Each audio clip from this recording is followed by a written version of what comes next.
not that one. My concern is this. Why is Buddhism teaching this emptiness so often? And moreover, if you read the scriptures of Hawaiian Buddhism, like Avatamsaka Sutra, or the Tiantai Buddhism and Zen Buddhism, as I told you, there are two strands of a rope. One is the emptiness, the other one is consciousness. Consciousness is only school taught by Dharma, Laksana school in China, of course in India, Asanga Vasubandhu's,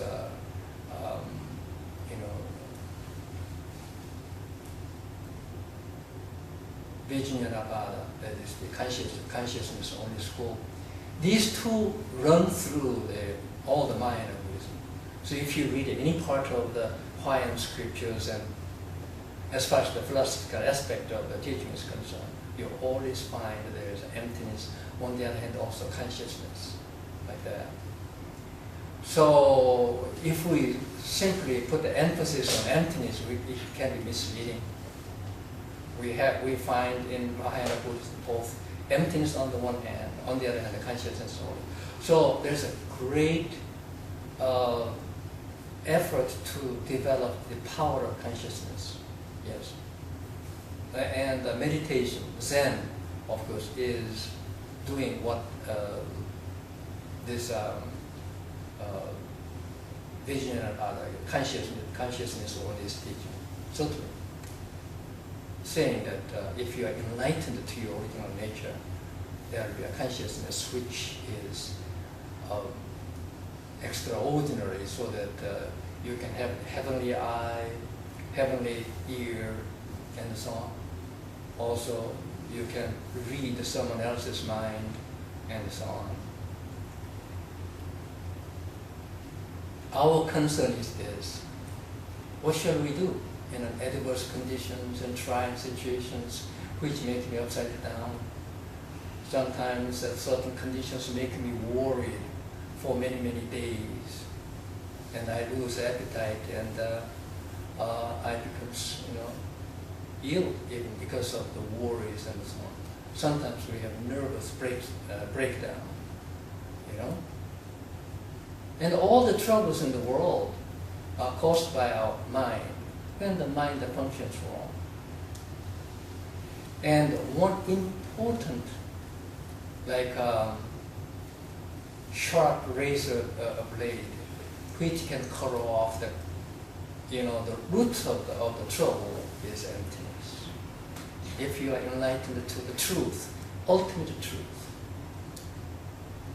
that nothing in the world, as internal or external, in your mind, of course, sometimes you have anger, desperation, depression, and so on.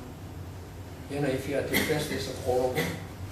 How many million people are suffering from depressions? How many? Like 60 million people about 20 years ago, I remember, suffers from depressions. Horrible disease, depression. Once you got into that one, it's very difficult.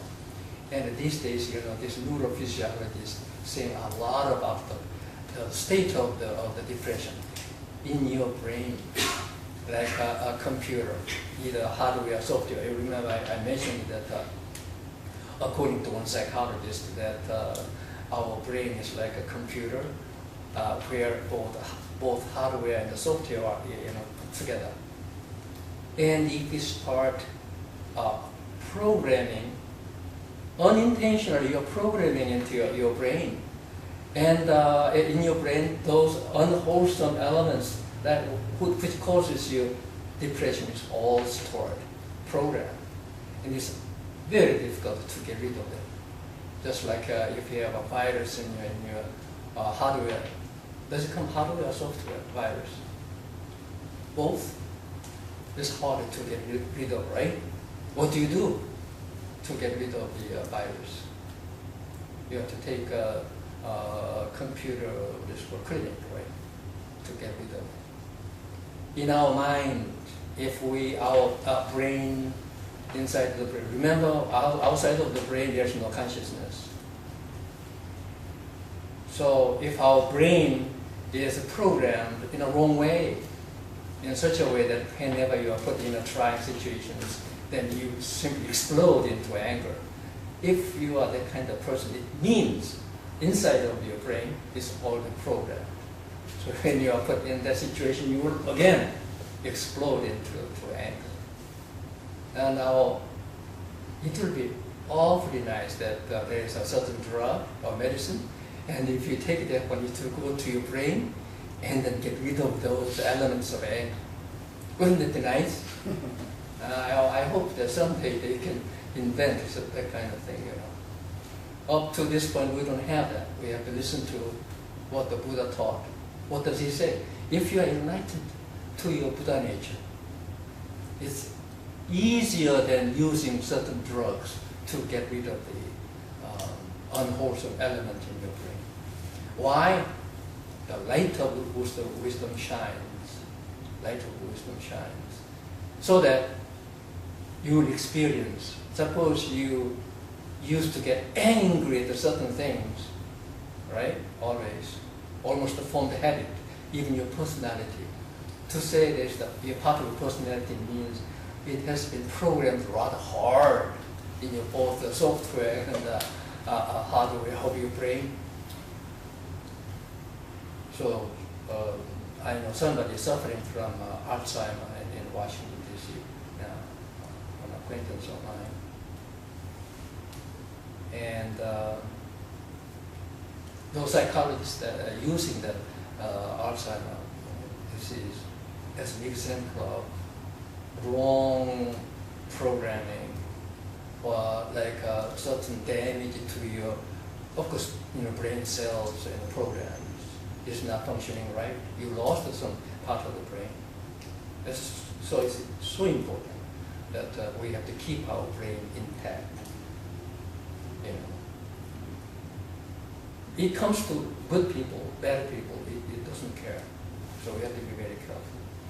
So since we don't have the certain drug which can cure or change my personality from anger box. You know what anger box means? If you touch it, that simply shows anger. Like angry, what is that? Like a cobra or something. So what Buddhism is teaching is this: understand yourself, your body, what you own are ultimately empty of reality. Your person itself is empty of ultimate reality because you're getting older and older, and eventually will disappear, if not earlier. And when the light of the wisdom is not shining, you don't see this, as if this anger is something real. But if you realize this anger is unreal, it will go away. All the internal states will go away. And there could be, when the Buddhist Zen monks talk about the enlightenment, it means some kind of revolution in your brain cells. I think that way. And actually, Chung, the late the head of the Korean Buddhist Choge order, he said there's an eighth consciousness. All those things in your eighth consciousness, remember, if all the conscious state is in your brain, and to remove the unwholesome elements from your eighth consciousness, and if all those unwholesome elements are gone, then you transcend to ninth consciousness called amala vijnana. Consciousness with no elements, no characteristics whatsoever. That is emptiness, real emptiness. And there will be an experience according to Samchok. But it will take quite a long time to reach that stage according to Samchok. In WonBuddhism, we don't try to do that. Rather, in daily life, instead of responding